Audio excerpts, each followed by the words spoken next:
Bismillahirrahmanirrahim. Qala al-musannifu rahimahullah wa nafa'ana bihi wa bi ulumihi fid dharain.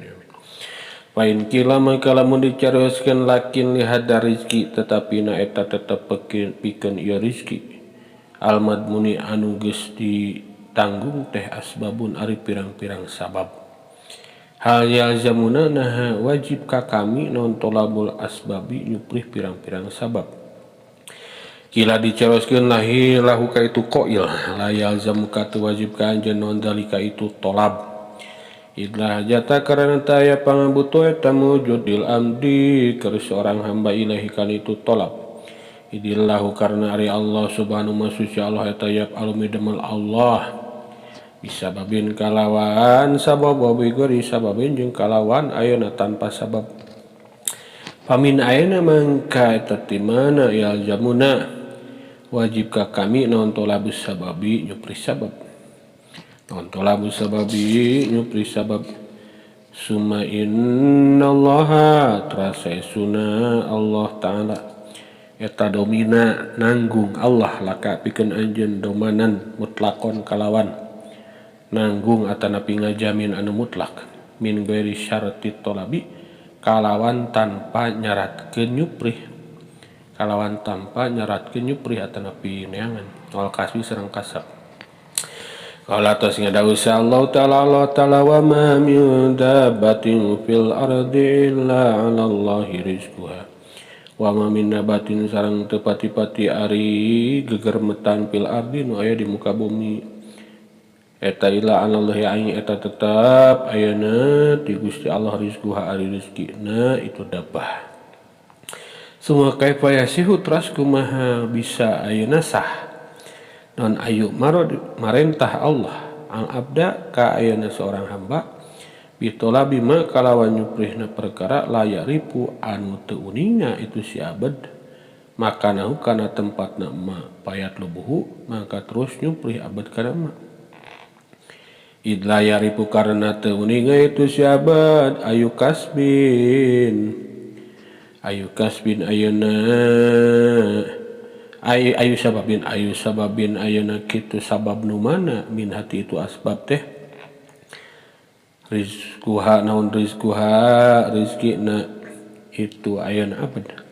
alladzi yatanawaluhu anu ngahasilkeun bisa ngahasilkeun itu abad kana ladi lagueru henteu saliana itu ladi la goreng tesaliana waladhi yasiru waladhi jeung ari rizki yasiru nu jadi ladi eta sabab gidaihi jadi sabab kakuatanna abad wa tarbiyatihi sareng ayeuna ngurusna abad lagueru teu saliana itu ladi pal wahidu mangkari ayeuna pal wahidu mangka ari ayeuna hiji jalma minati kami masing-masing teu urang eta layaripu teu apal itu wahid dalika sababa kana eta sabab bi ainihi kalawan datna itu dalika sabab min ayyahsula tina ayeuna kitu hasil bisa hasil itu dalika sabab lahu pikeun itu ayeuna kitu wahid palayasiu mangka teu sah non taklifuhu merdihna ayeuna kitu itu Gusti Allah kana kasab merdihna Allah kana kasab ta'amal mangka ayeuna renung anjeun rosidan bari ayeuna meunang pituduh fa innahu mangka sayyiduna madkur eta bayyinun jelas Sumahas buka terus ari cukup ka anjeun teh ari kacukupan anjeun eta anal anbiya saestuna para nabi shalawatullahi ari pirang-pirang rahmatna Allah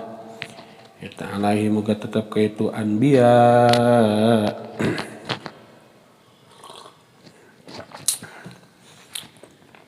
wala auliya sareng ayeuna ka pirang-pirang wali al mutawakkilin tawakal kabeh eta lam yatlubu Sumahas buka eta lam yatlubu teu nyuprih itu anbiya rizqan kana rizki fil aksari dina kaseseueurana wal ami sareng kaumumanana wa tajarrudu sareng ayeuna fokus itu ayeuna anbiya lil ibadati pikeun ibadah wabil ijma'i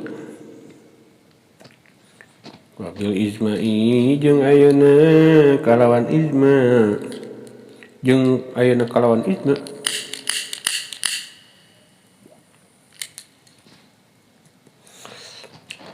an-naum saesuna itu anbiya eta lam yakunu taya anbiya eta tarikina ninggalkeun kabeh li amrillahi ta'ala pikeun parentahan Allah ta'ala